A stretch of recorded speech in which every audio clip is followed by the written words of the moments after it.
The Marvel Infinite Series, or the new Marvel Universe figures, Marvel's Death's Head. The figure is part of the second wave of these new Marvel Infinite Series figures, and he gets repacked in Wave 3 and I think in Wave 4. So when he first came out, he was very difficult to find, but now that two more waves have come out and he's in it, I think, at least in most revision cases, he's going to be around. So it's not going to be very difficult to find this guy in retail shops. So let me just see if I can. Oop.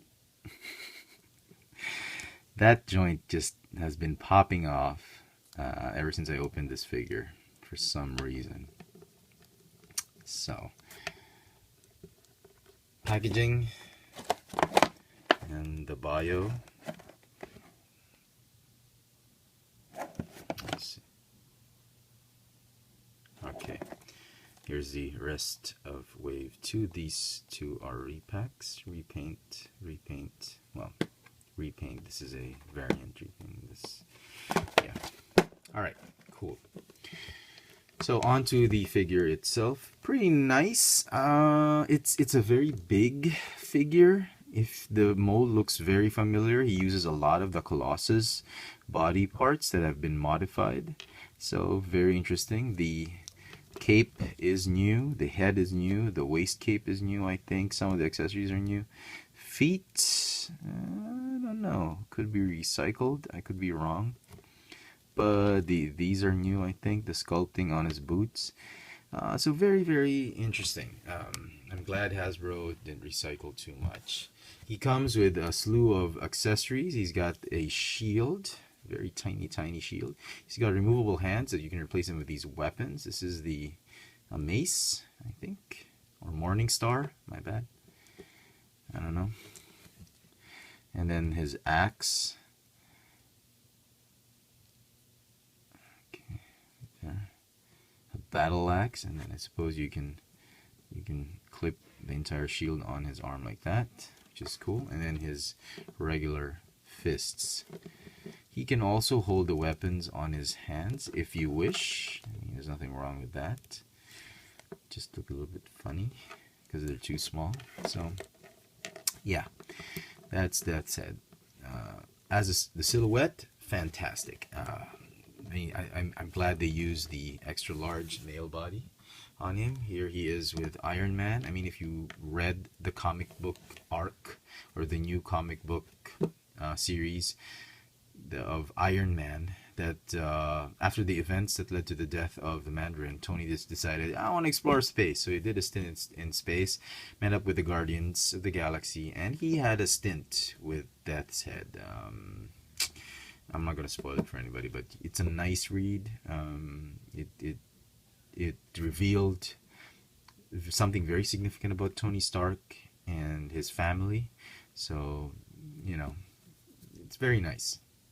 I think very shocking, at least for me, that for that to be revealed. Also, here is a look at him with a Generations Legends Optimus Prime. Why? Because when Death's Head was originally part of the Transformers universe, when Transformers was still, I think, I'm not sure, I could be wrong, but when the Transformers were still a Marvel comic book before IDW got them. There were some appearances at Death's Head in the Transformers universe, so I'm gonna do that. And this is, well, Optimus should be like this, but good enough. Okay, so size comparison done. Paint apps on the figure. Overall, the paint apps are great. You just have to watch out for the blue and yellow bleeding over here. Same here and here. The gold and red, but very, very minor. Almost all the figures I've seen have spot-on paint apps there. It's really the head sculpt that is really lacking in a little bit of a quality issue. Quality control, sorry, that has a lot of quality issues on them. The gold on the silver on the red, that's what's causing the problems. There's some, as you can see, some issues with the red on the silver, and my biggest beef really are the eyes. And let's see if I can get a flashlight to just show you guys. Come on. you can see it. Well, forget it. Okay. It's the way that the yellow has been painted over the red on the silver. This is an error, as you can see.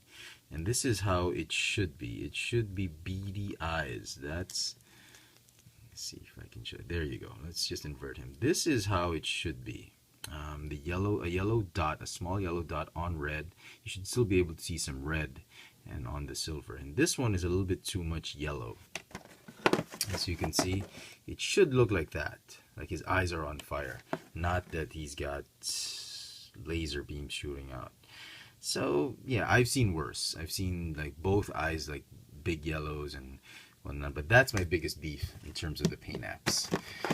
Alright, so nothing too bad, nothing much to worry about. If you're not too particular on those eyes, then paint apps are great. So it's got this cape, it's removable. You'll have to remove the head when you take it out of packaging if you don't want to ruin the packaging. So as you can see, why does he have these pegs? Mr. Sinister? I don't know. So that's his body. I don't know if the waist cape is removable. A lot of Colossus in him. So he's got a ball jointed, put this thing back. He's got a ball jointed neck on a hinge, ball jointed upper torso, ball hinge shoulders bicep swivel, hinge, just one hinge on the elbow, swivel wrist. He's got a ball jointed hip, thigh swivel, double jointed knees, no calf swivel, ball hinge ankles, but no rocker joints. So pretty cool. I'm actually liking this figure. Final score for the figure, despite the issues on the eyes, I'm still going to give this one a 10 out of 10. It should have been bigger. Tony Stark were like this. This guy should have been at least a Voyager class figure or a Leader class figure. Transformers. That's how big he should have been. But Hasbro decided to give him a 3.75-inch treatment. That's fine, well and good. Maybe in another universe he wasn't really that big. If you didn't know, Death's Head is a sentient robot. Kind of like Ultron, but with better personality. Very, very nice. If you do see him on retail and you like the figure, if you're anything significant, if the figure has enough significance for you, go ahead and pick it up.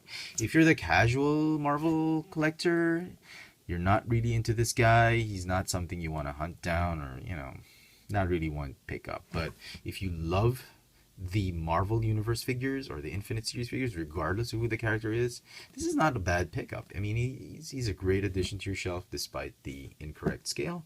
And I think Hasbro did a wonderful job on this one. So don't pay scalper prices. He's out on retail. He's been repacked into several waves. Just pay retail price for it. So there you go, folks. I hope you enjoyed this video review. If you did, please click the thumbs up icon at the bottom. Follow me on Twitter for my toy purchases, Instagram for my toy sightings here in Manila. Check out all my video reviews on this channel, Chefatron. This has been the Marvel Infinite Series, Marvel's Death's Head. Thanks for watching.